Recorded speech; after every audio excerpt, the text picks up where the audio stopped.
السلام عليكم وكنتمنى من الله يلقاكم هاد لا فيديو نتوما في اتم الصحه والعافيه يا رب.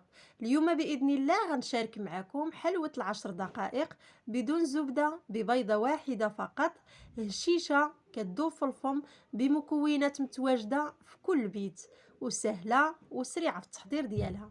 خديت اناء وضعت فيه بيضه واحده، رشيشه ديال الملحه، كاس لاروب ديال العنبه ديال سكر حبيبات.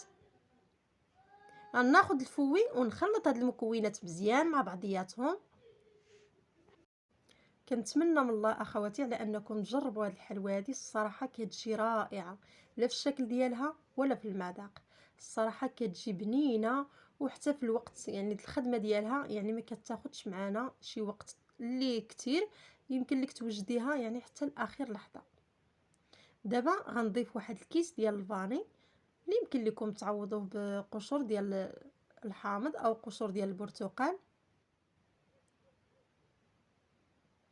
غنزيد نخلط واحد التخليطه خفيفه، وغنضيف كذلك واحد نصف كاس ديال العنبه ديال زيت المائده،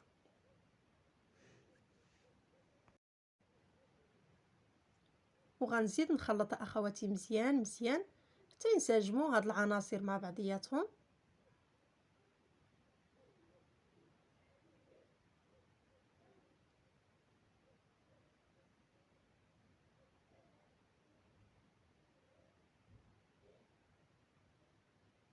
ودابا غنضيف واحد 4 كاس ديال النشا،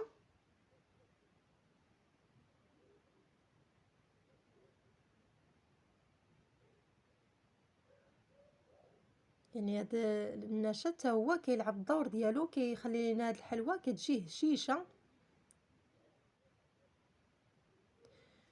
ودابا غادا ناخد واحد 2 معالق كبار ديال بودره الكاكاو المر، غنغربلهم.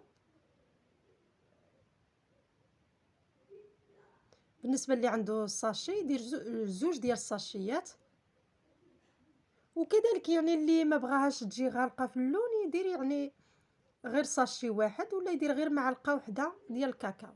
غنضيف كذلك واحد الكاس العنبه ديال الدقيق، وكيس ونصف ديال الخمارات الحلويات.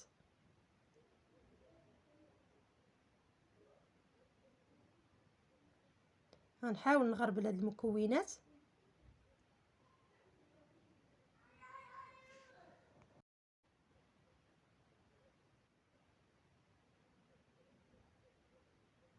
بالنسبه للدقيق يعني درت الكاس الاولاني، يعني تنشوف يعني شحال غادي نزيد، واش غنزيد غير نصف كاس ولا غنزيد كاس واحد اخر.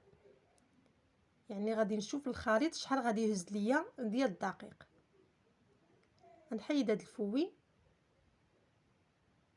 ونحاول نخدم يدي ما احسن.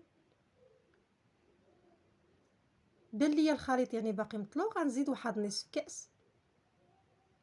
يعني دابا درت كاس ونصف ديال العنبه ديال الدقيق مع داك 4 كاس اللي سبق لي درت ديال النشا. ودابا غادا نبدا نجمع الحلوه ديالتي، العجين ديال الحلوه على هذا الشكل هذا. يعني كيبان ليا الخليط باقي مطلوق في يدي، يعني باقي خصني نزيد الدقيق، اذا غنزيد غير واحد نصف كاس اخر ديال الدقيق. غنحاول حتى هو نغربلو.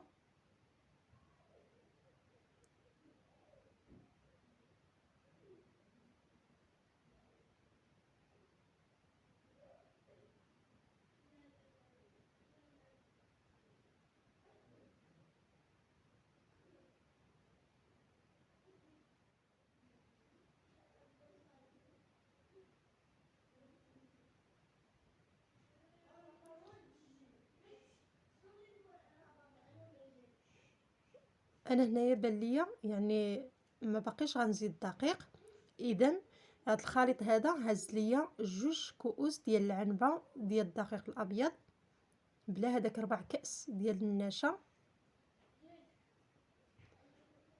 يعني القوام ديال العجين خصو يبقى رطب، يعني ماشي قاصح بزاف، يعني يكون القوام ديالو رطب باش تجينا الحلوه هشيشه. هانتوما اخواتي القوام كيجي على هذا الشكل هذا، يعني تكون يعني يكون واحد القوام اللي رطب بحال اللي كنديروا في جميع الحلويات. غناخد الطاوه اللي سبق لي دهنتها بالزيت، وغندوز باش نشكل كويرات.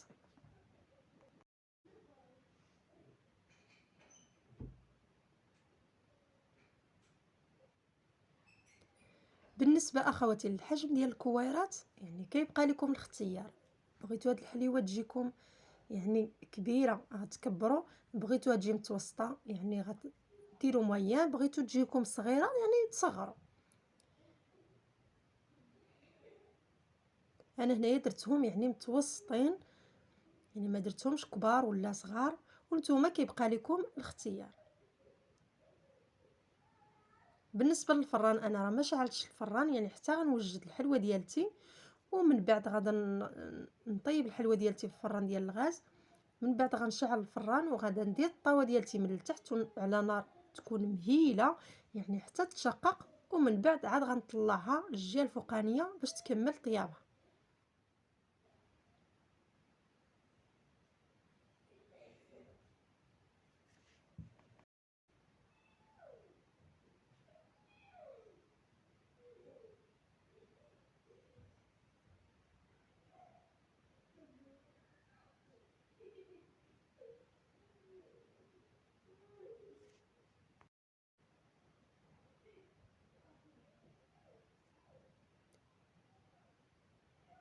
غنستمر اخواتي على هذا الشكل هذا، يعني تنسالي الحلوه ديالتي بالتشكال كلها.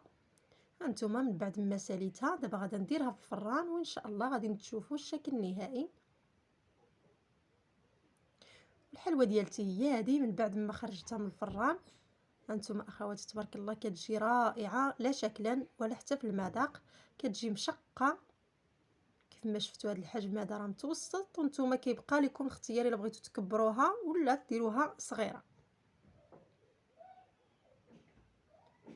غنحولها في هذا الصحن هذا.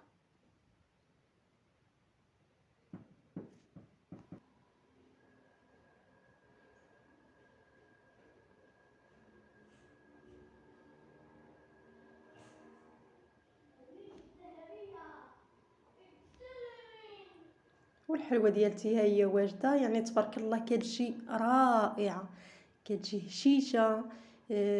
حتى في المذاق كتجي بنينه بزاف. كنتمنى من الله على انكم تجربوها، واكيد غتنال الاعجاب ديالكم.